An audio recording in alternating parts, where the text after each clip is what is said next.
Okay then guys, so with these twin electrode plugs, okay, there is no call to gap them. Okay, if you've got a single electrode, you do need to use a set of feeler gauges and correctly gap them.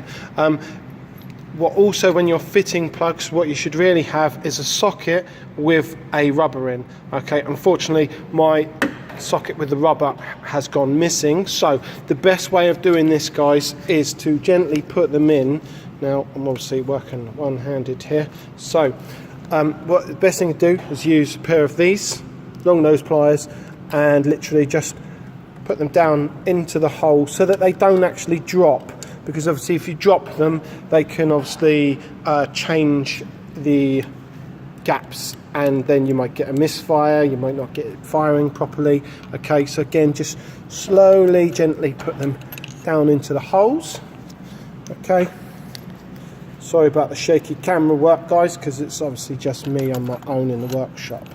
Okay, so once you've got them all in place, now you could put a little bit of copper slip on. It's usually good to do that. You don't have to, we're not going to tighten them up too much. Okay, with our socket, we literally just put that down into the plug hole, okay, and then screw it down by hand first. Don't put a ratchet on it. You don't want to cause any damage to the actual threads of the plug or the actual plug hole. Okay, you're going to do that right the way across on all 4 cylinders.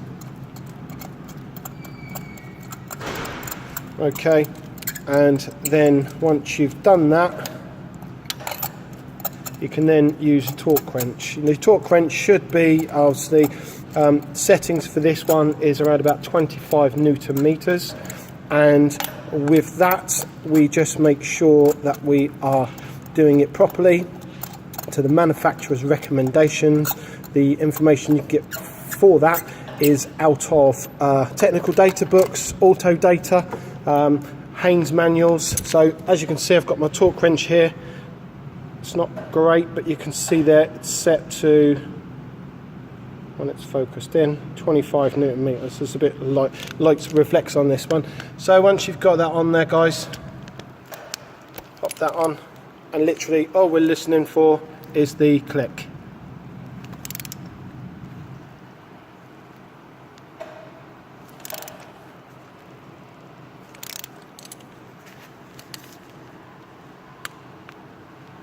And if you heard that, that's your click. That's all you get. So that plug is now done up to 25 Newton meters. We do the same to all 4 plugs, just to make sure they're not over tightened.